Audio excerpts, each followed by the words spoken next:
আসলে এই পৃথিবীতে বাবা মায়ের কাছে সন্তান সবসময় খুব আদরের হয়।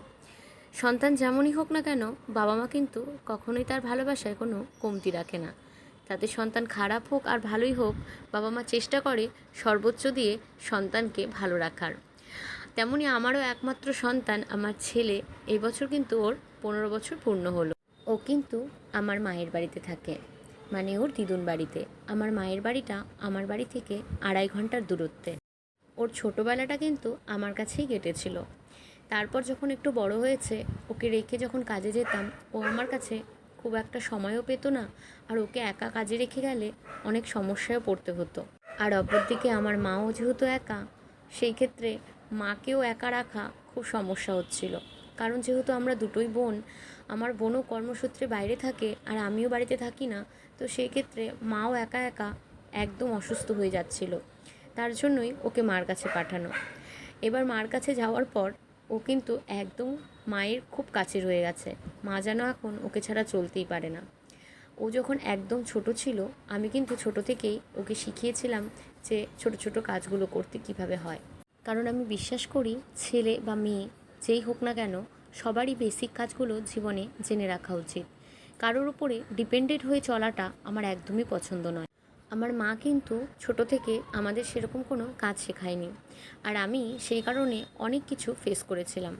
আমার মনে হয় এই কাজটা সব বাবা মারই করা উচিত।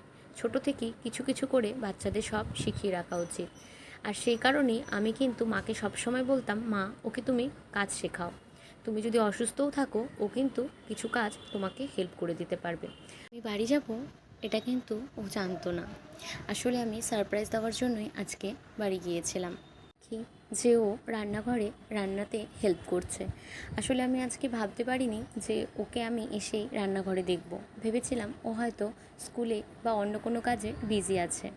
এভাবে মাকে রান্নায় হেল্প করতে দেখে আমার ভীষণ ভালো লাগছিল। তাই ভাবলাম, যখন ও অলরেডি রান্নাই করছে, তাহলে একটু ভিডিও করে রাখি। তার কারণ ওর ছোটোবেলার কিছু ছোট ছোট ভিডিও আমার কাছে করা আছে। যখন ও বড় হবে, তখন ও নিজেও এগুলো দেখলে হয়তো ওরও ভালো লাগবে, আর আমার তো অবশ্যই সবসময় ভালো লাগবে। এগুলো স্মৃতি যেন কখনোই পুরনো হয় না। প্রত্যেকটা বাবা মাই তার বাচ্চাকে প্রচণ্ড ভালোবাসে। আর এই ভালোবাসার বশে তারা চেষ্টা করে তার বাচ্চার সমস্ত চাওয়া পাওয়াগুলোকে নিজের সবটুকু দিয়ে পূরণ করতে। আর এখানেই হয়তো সবথেকে বড় ভুলটা হয়ে যায়।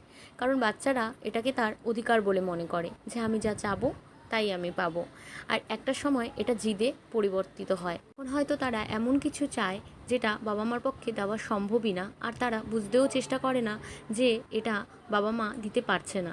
তখন তারা রাগের বশে অনেক কিছুই করে নেয়। তাই আমি কখনোই আমার ছেলেকে বোঝাইনি যে তুমি যেটাই চাবে সেটাই পাবে, তুমি যেটা চাইছো সেটা সাধ্যের মধ্যে নয়। এই জিনিসটা আমি অনেকবারই ওকে বুঝিয়েছি। আর তাই হয়তো এখনও সেরকমভাবে কিছুই চায় না। বাচ্চার ভালো শিক্ষা আর খারাপ শিক্ষার পেছনে অবশ্যই তার পরিবারের কিন্তু অনেকটা ভূমিকা থাকে। বাচ্চারা খারাপ বা ভালো যাই হোক, পারিবারিক শিক্ষাতে কিন্তু অনুসরণ করে বড়